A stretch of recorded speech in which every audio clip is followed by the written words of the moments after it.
Warning: this video contains material that some may find disturbing. Nurses, what's your worst work-related story? One of my patients sneezed out his intestines.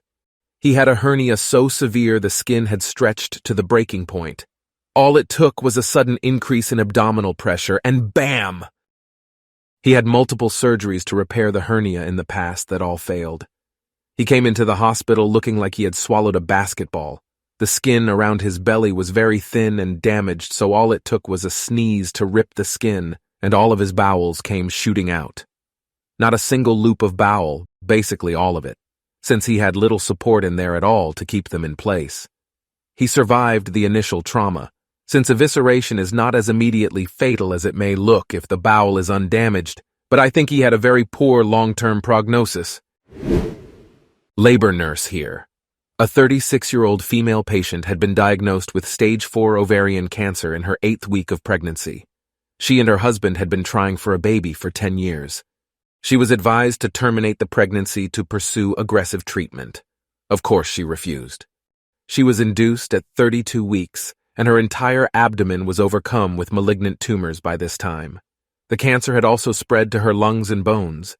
The baby was born, sent to NICU, and the mom was sent home on hospice. She died 3 weeks later. Baby is doing fine today and just turned a year old. My mom was a charge nurse in the ER when they got a call that the paramedics were bringing in a 450-pound woman who hadn't left her couch in years. Oh, and they're bringing the couch too. The woman had spent so long on the couch that her skin had grown into it and was cemented with body waste. They had to cut the couch small enough to fit through the sliding doors, put 2x4s under the couch to carry her out, then load her and the couch on a trailer to drive her to the hospital. They couldn't bring her into the ER without causing a biohazard, so they had to try to stabilize and treat her in the parking lot after donning full protective gear and respirators. Being morbidly obese and suffering from emphysema, asthma, and probably a host of other illnesses, the poor woman died in the parking lot. I guess the stress of being driven through town on a trailer in the middle of the night didn't help either. The worst part? Her family was aware of her condition and was bringing her food on a regular basis, but never bothered with anything else. I used to work at a naval hospital. The M777 howitzer artillery guns have a massive recoil. The gun recoiled and smacked this good-looking 19-year-old boot in the face. He transferred to our hospital a day after the incident, and it was the worst injury I have ever seen to this day. He somehow survived being hit in the face by the recoil of a round capable of traveling 25 miles. This thing weighs like 9,000 pounds and hit him in the face with literal cannon force. He made it to the hospital and I couldn't believe my eyes. He essentially had lost his entire face. No eyes, mouth, nose, or chin, nothing. A gaping hole with tubes and surgical dressings. I was part of a team responsible for stabilizing him and never heard the outcome, but I know he survived for quite some time. He may have made it back home. I hope he is still around. He had a great family around him, and the hardest part was seeing his mother holding pictures of her son before the incident happened. Heartbreaking. We had a lady with sores and foul-smelling discharge coming from her vagina. We spent days trying to figure out what had happened. Labs sent, no infections, swabs clear, it was an enigma, until I caught her douching her vagina with bleach. She thought that's how you kept it clean. Sex education is important, guys.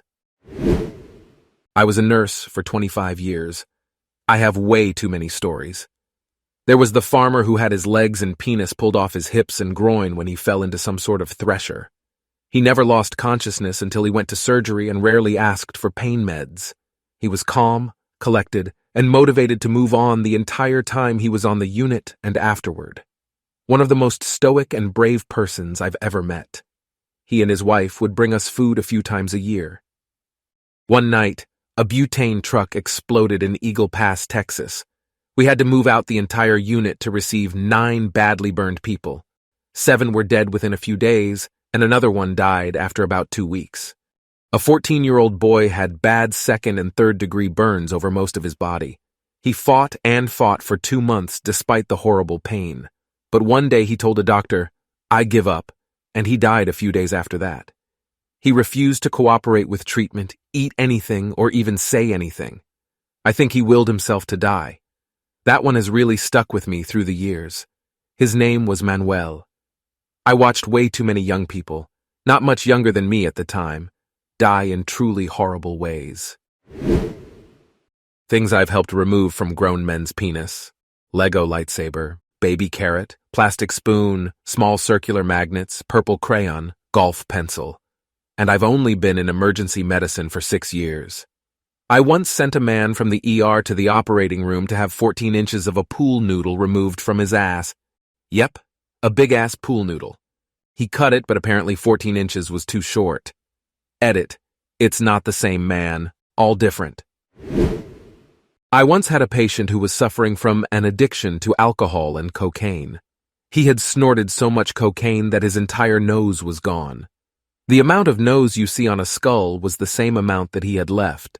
Also, because he smoked 2 packs a day for over 30 years, his pharynx wasn't functioning properly. Therefore, he had to be tube-fed. Now, usually, when patients are tube-fed, this is done with a probe through the nose and into the stomach. However, the probe was just loosely hanging out of his nose socket. If you would pull it a bit, you could see stuff moving in the back of his head. Because of the substance abuse, this patient had significant liver failure and could not qualify for a liver transplant. There is a certain enzyme your liver produces that is responsible for keeping the pressure and the amount of fluids in your cells at a normal amount. Due to his liver damage, this enzyme could not be produced anymore, or at least his liver produces way less of it. Over the course of a couple of days, he began to swell up. His legs, his belly, his arms, basically everything was full of fluid. During his stay in the hospital, he gained almost 40 pounds of excess fluids, which just accumulated in his body. Because of this, his skin was stretching a lot, which caused excruciating pain for the man. Even the strongest morphine could hardly ease the pain. Fortunately for him, he died after a couple of days. That was no way to live. While I was in nursing school, I volunteered at an emergency department in a really rural area. A guy comes in stone-cold sober with a shirt covered in blood around his crotch. He tied a rope around his junk and the other end to a tree, then decided to run as fast as he could away from the tree. Let's just say he degloved himself. All of it. I cannot unsee that when he showed me what was wrong. I believe he lost most of his wiggly bits, but holy f***. I work in an operating room. A patient came in for surgery. She was using a loaded gun as a sex toy up her rectum, and it went off as she was doing the deed. Shot through her abdomen. Yeah, I see some weird shit come through. When I was a nursing assistant, I sat on a suicide watch for a guy who tried to commit suicide by stabbing a katana through his chest. He missed all of his internal organs and literally went right between his heart and lungs, so I just sat there with him, talking about life while we waited for the operating room to be ready. The dude just sat Indian style on the hospital bed with a sword sticking out both sides of his chest. Real cool, had a lot of insight on life, and told me his perspective drastically changed from it. I thought I wanted to be a nurse. The best advice I ever took was doing a CNA class to test the waters. During that class, I made the mistake of asking the instructor about the worst thing she ever dealt with at work. There was a man who was out snowmobiling with his friends. He misjudged a jump and went high into the air and landed with the windshield between his legs. It opened him up from his groin to his lower chest. Somehow he survived this and made it to the hospital. He eventually died. She said there was so much blood she had to shower and change. The room took a day to clean and all the equipment took 2 whole shifts. I am not a nurse. I work in an ER. We had a 4-year-old come in unresponsive and found down in a pool for an unknown amount of time. His parents were screaming, and you could hear them from the other side of the ER. When they brought the kid down to the morgue, the nurse wrapped his arms around a teddy bear and put the sheet over his body. Probably the saddest death I've seen.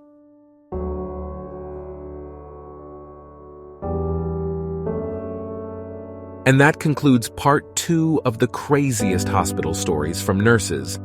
If you enjoyed this video, give us a like, subscribe to our channel, and click on the notification bell so you won't miss any upload. And if you're a nurse yourself, share your own stories in the comments below. We'd love to hear them. This is Reddit Story Hour. Stay curious, stay kind, and see you in the next video.